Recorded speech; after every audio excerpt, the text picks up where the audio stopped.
It is time for another edition of Browns postgame Brownie Bites with Daryl Ruiter. Hi, everybody. I'm Andy Baskin. 23-9, the Browns fall to the Pittsburgh Steelers. That is 22 in a row. Regular season losses to the Steelers in Pittsburgh.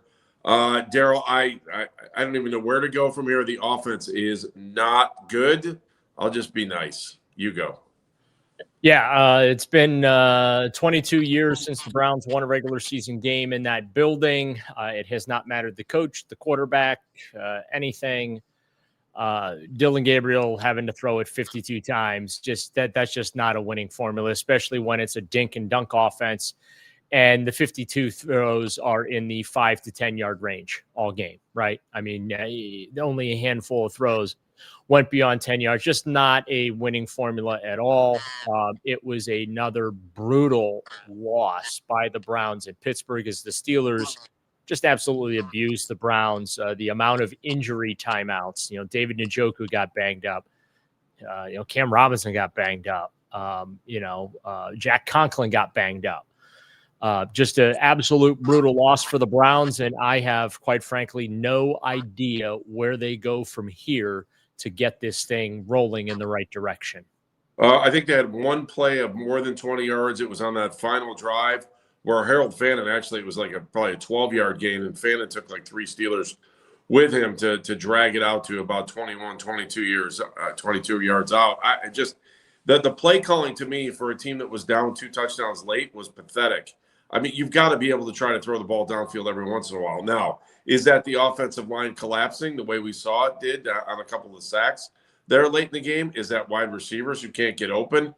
I don't know, but the offense is pathetic right now. There's just no answer. You're right. You can't throw the ball 52 times. And Quinshon Judkins isn't pathetic, I can tell you that. But you got to give him the ball to try to make it. Jerome Ford had a decent day today, but I just don't understand the offensive mindset for this team. It continues to bewilder me.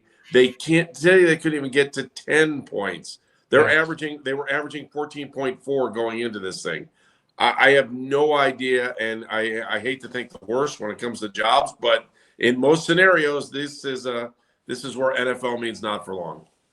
Well, and obviously, and I'm sure we'll get into it, the reaction by Kevin Stefanski to the Joe Flacco trade. Clearly, he was not looped in on that. That was pretty apparent. But you're right. The other problem, too, is that Dylan Gabriel is pretty much as I have advertised him to be. He's not mobile. He's not accurate. And he's not very good. And you asked him to throw it 52 times in a building you've not won in over 2 decades. And, Quinshon Judkins was bottled up for the most part. Let's give the Steelers credit. He was the only guy to worry about offensively for the Browns. Fannin gave the Browns a little hope, but even he dropped a pass today. But here's the thing. The game was over by the time they got Harold Fannin involved. True. The 2 longest plays of the day, the 18-yarder and the 24-yarder, both by Fannin, both with the game pretty much decided. I give him an A for effort. But look, this offense is unwatchable, Andy. And I don't know that playing Shedeur Sanders fixes it. The only thing playing Shedeur Sanders does is maybe get you some engagement, get people interested, eyeballs back on you. But I got to be honest with you. I would not wish watching this offense right now on my worst enemy. It is absolutely god-awful to watch. And it's historically bad to watch as well. Okay, so they're not getting shut out as much as maybe the 2000 Browns team was being shut out. But they're not scoring. And, even when they move the ball, it's dink and dunk. There's very little explosiveness. And what little explosiveness they find comes in the yards after catch. But it's only 2 starts. But I'm here to tell you, Dylan Gabriel ain't it either. Everything. Well, you know how they're going to sell it, Daryl. No interceptions 2 weeks in a row. Yeah, right? Great. He took care of the football. You went 0-2. Congratulations. Awesome. I don't know how you fix this. I don't know how you even answer that question. Unfortunately, it does feel like, and I'm not. It's hard to give up on a quarterback after 2 starts who hasn't thrown an interception. Who, they're not roll. Is he not rolling out of the pocket, or are they not rolling him out of the pocket? And by the way, is the coaching staff once again going to say this is on us? We didn't put our guys in the right position. I don't want to hear that anymore. I'm tired of it. We've heard it time and time again. I don't know. There's no fresh answer. And now for Browns fans, I think you're locked into the draft saying, all right, well, let's see what happens. Or the other, I can tell you what the phone calls will be like this week. One, why aren't we seeing Shedeur Sanders? Despite the fact you've had a rookie go out there 2 weeks and not throw an interception. So it's kind of unfair there. But the Kevin Stefanski calls are going to be through the roof this week. Going to be through the roof. Because I don't think he put them in a position to win by the play calling that happened in the fourth quarter. There was like zero sense of urgency. Yeah, but it was as if they just accepted their fate. Right? Yeah, exactly. They knew what we all knew, and that was this was a schedule loss. The trip to Pittsburgh every year is a schedule loss, and you move on. I guess the good news is you're through the teeth of the schedule. I watched the Jets-Broncos game Sunday morning just to see if maybe the Jets could eke out a win and position the Browns with an opportunity to overtake the number 1 pick spot in the draft. It was 11-10 there for a while there. It was hairy. they almost snatched victory from the jaws of defeat there overseas.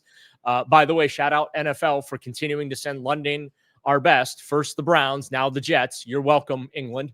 But I don't think that this is a talentless team, Andy.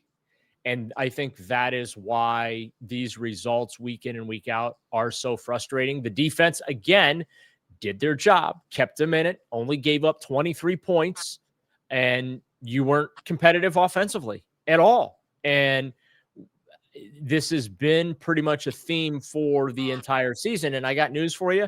This is going to be an ongoing theme. Like this is not getting better.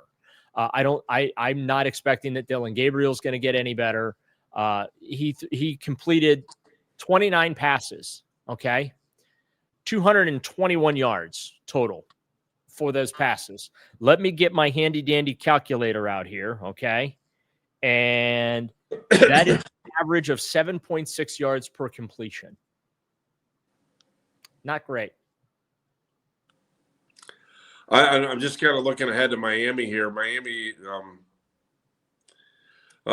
given up almost 30 points per, probably high 20s, 27 points per game. Is next week the week the Browns can actually crack 20 points? Well, so I have some fantasy football advice for folks. Pick up any defense that is playing the Cleveland Browns. You are bound to have a good afternoon. I'm just saying, I'm just passing along some fantasy football advice to my fellow fantasy football players. My team currently is undefeated. I am on pace to remain undefeated in my league. But in all seriousness, though, you're right. At some point, there has to be a fix to this. You can't keep rinse and repeating this. That's all it is. That's like before we even started today, I kept saying to myself, rinse, lather, repeat. Rinse, lather, repeat. That's all we're watching. The same game. There were times it was hard to stay awake during this game. I'm not gonna lie. I was like, okay, keep staying awake. I found myself watching Taylor Swift reels during portions of the game. That's where we're at, and we're only 6 games into this season, right? And look, the Steelers are not all that of an impressive team, but the Browns made them look like it on Sunday. They were the more physical, dominant, as they usually are, when it comes to playing the Browns club. And, they're going to win this division. Like, the Steelers are not a good team, and they're going to win this division. They're the team that I picked to finish last. I thought the Browns would finish third, that the Ravens would win it, and the Bengals would be second. And the division's turned upside down. It is the Browns and the Ravens who are last. The Bengals are in second place, and the Steelers right now are running away with the division. I think that makes the pill even harder to swallow because our defense has played well enough to win. Yeah, and there's no help. Like, there is absolutely no help from this offense. And the only help that they're getting, Andy, is at least the drives are sustained. 16 plays, 72-yard drive, but you settle for a 31-yard field goal. A 9-play, 34-yard drive, and you have to settle for a 53-yard field goal. 18 plays, 54 yards, and you had to settle for a 32-yard field goal, right?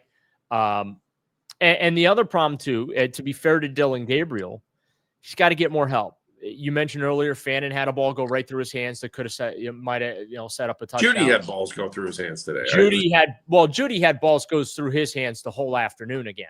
And then, of course, early in the game, he took the first drive with a personal foul penalty followed up by a drop, the first of a couple on Sunday afternoon. And, here's my thing on Jerry. You don't get to snap at reporters during press conferences when you're not out there doing your job. You don't get to tell reporters they need to watch the film when you're not out there catching the football when it's thrown to you. Like, I'm just going to, we got to lay that law down now. You can't do that kind of stuff. Now, I understand that he's frustrated. We're all frustrated watching him, I think. This is a guy, let's put it this way. We're starting to get the Denver Bronco Jerry Jeudy. Like last year, we got the new, change of scenery, fresh start, Jerry Jeudy. We're back to getting the Denver Broncos Jerry Jeudy this year, where he's doing nothing to help this football team. And he is the highest paid in that room. He is supposed to be the number one receiver, fair or not. It doesn't matter. That's the spot that he's in, right? Mm-hmm. And if you're always open, then you need to catch the football when it's thrown to you. And we're not seeing that from him on a consistent basis. And look, this is not just a Jerry Jeudy problem or a blame Jerry Jeudy, but look, I mean, it's emblematic. You know what throw was wrapped up the entire season in a nutshell for me? It was the throw over the middle from Dillon Gabriel that hit Isaiah Bond in the side of the helmet.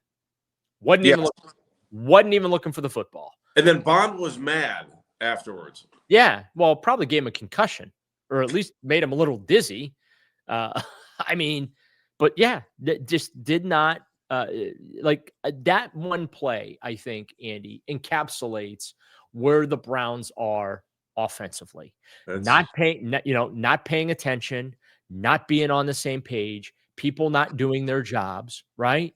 I mean, that one play encapsulates the ineptitude and this flaccid offense that the Browns are running out there, in which it's dink and dunk. It's, we're trying to play some ball control, which, again, smart to do when you have a rookie quarterback. But at some point, you gotta try and open it up. You've got to at least make the effort. Again, the argument, Daryl, is going to be he hasn't thrown an interception in 2 weeks. That's yeah. And the one time he did try to throw the ball downfield far, it almost did get intercepted. But the play didn't count because it got called back. Right. I do want to throw this at you just because I do think at some point all of our conversations, whether they're midweek, before a game or after a game, are going to be about the future. Mm-hmm. And there was a story that broke at 10 o'clock this morning from Adam Schefter talking about all the players that could be available in trades. I just want to go through the guys he said from the Browns with you real quick, and I want your assessment. Yeah, there's 5 of them. What'd you say? There's 5 of them. Yeah, so I'm going to go through them real quick with you. You tell me what you think, if Schefter has any merit in what he's saying. Although it's Schefter, actually, he said some candidates that NFL executives and coaches believe could be. So it's not just him. It's other NFL executives saying this is out there. David Njoku, on the roster, off the roster, by the trade deadline, which I think is November 5th, 4th, somewhere there. Tuesday. If he's healthy, I could see a contender trading for him. But I don't know what you'd get for him. As far as a quality pick, you're probably looking at maybe a 4 or 5 or a 6, something like that. The heart of the offensive line: Bitonio, Teller, and Posick. All 3 of those guys on his list. That would be a very bad idea unless you're trying to put both rookie quarterbacks in caskets. I agree with you. There's no way I'm getting rid of any of those guys. Shelby Harris was the other guy he had.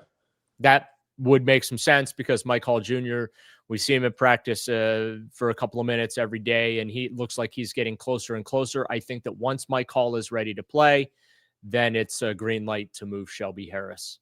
I'm going to ask you another question. Any chance they make a coaching move midseason? No.